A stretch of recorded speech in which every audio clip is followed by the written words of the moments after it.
Olá, eu quero cumprimentá-lo desejando a graça e a paz de Cristo Jesus. Eu quero dizer que é uma alegria, uma honra poder estar conversando com você, poder compartilhar a palavra de Deus. A palavra de Deus é viva, ela é eficaz, ela é poderosa. Ela, na verdade, é que governa a nossa vida para o bem, para o êxito, para o avanço, para a abundância. É muito bom estar aqui com este projeto, este programa, A Igreja em Sua Casa. Semanalmente nós estamos aqui para falar do amor de Deus, da graça de Deus, do favor de Deus ao seu coração.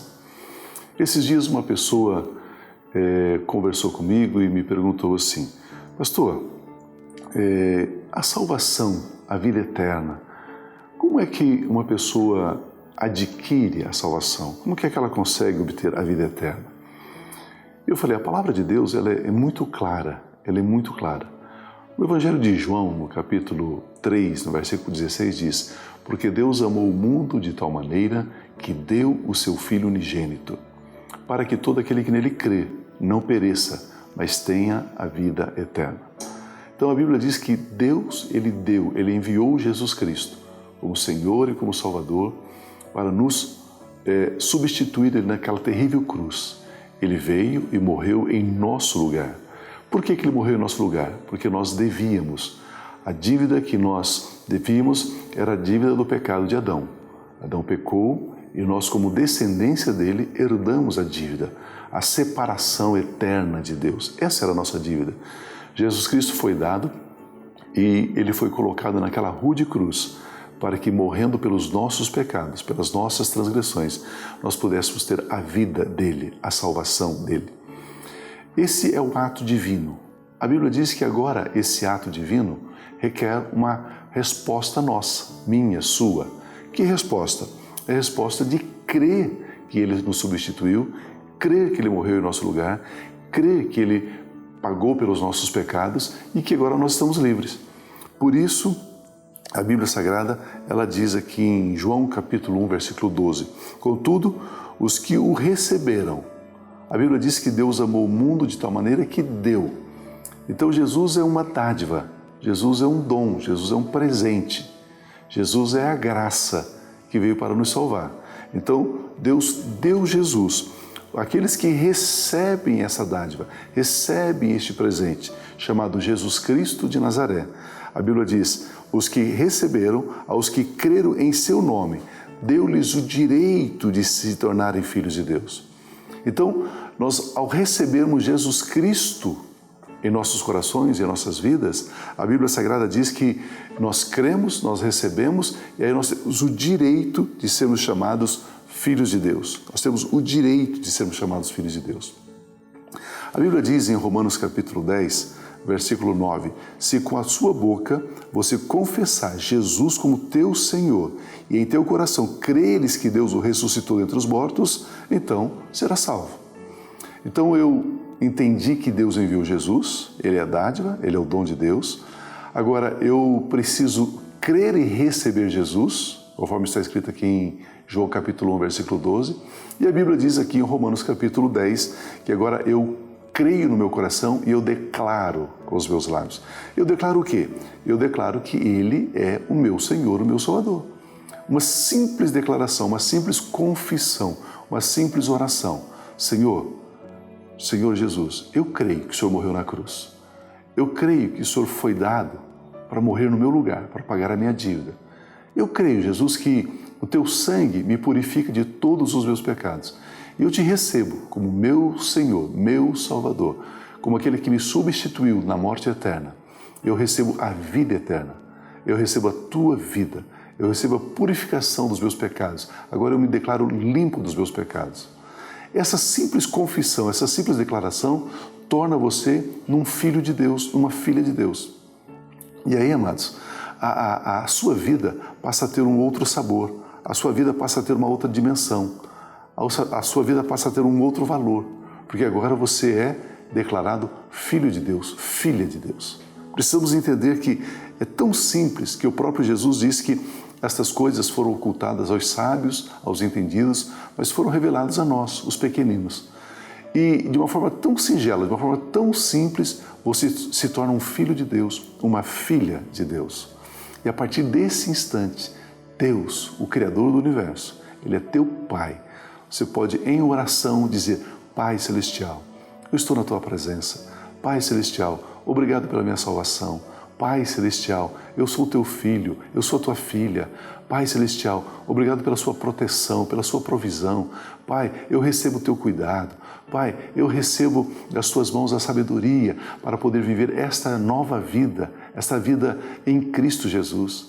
Pai, dá-me do Teu Espírito, o Espírito Santo que me guia em toda a verdade, que me conduza em cada escolha, em cada decisão.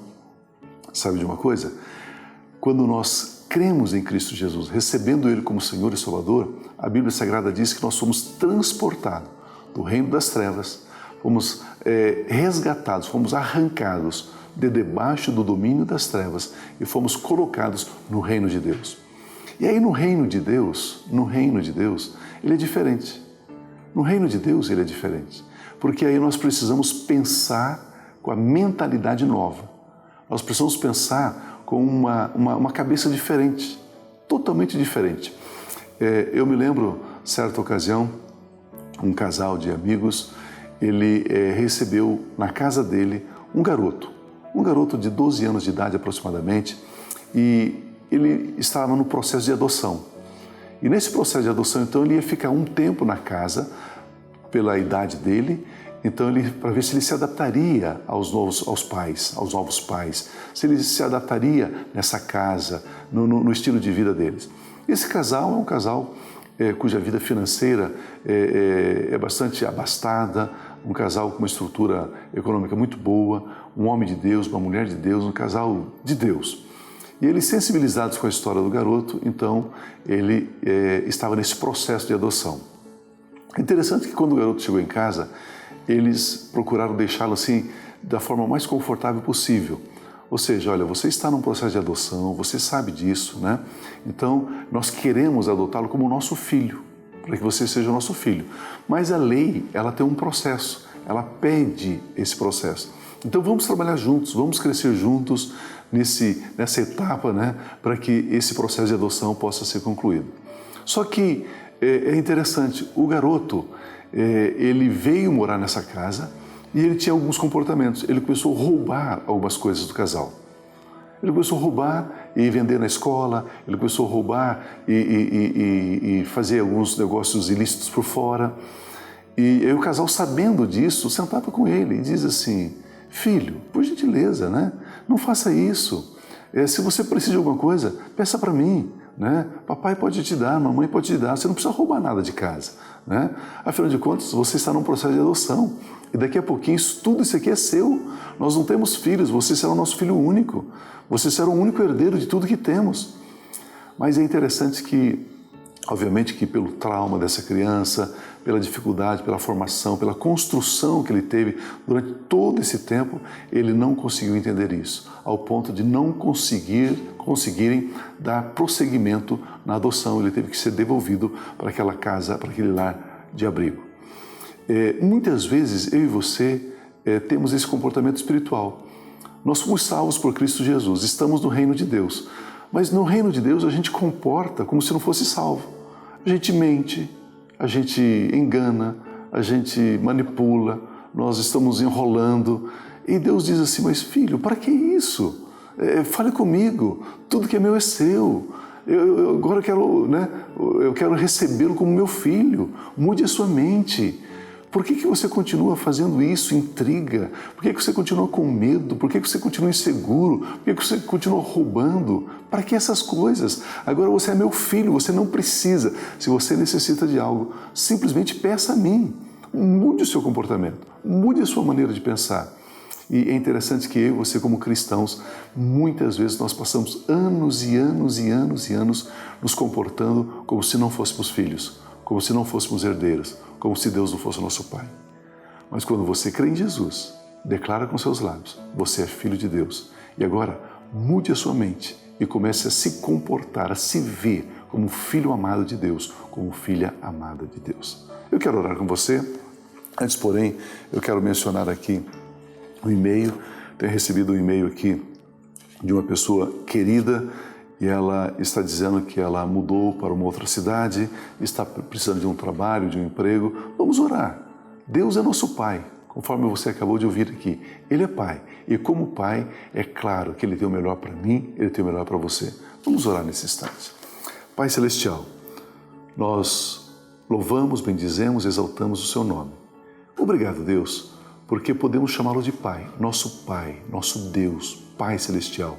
Nesta hora, Senhor, nós queremos colocar cada pessoa que está nos acompanhando e declarar ao Deus a sua mão estendida, a sua mão de amor, a sua mão de graça, a sua mão de favor.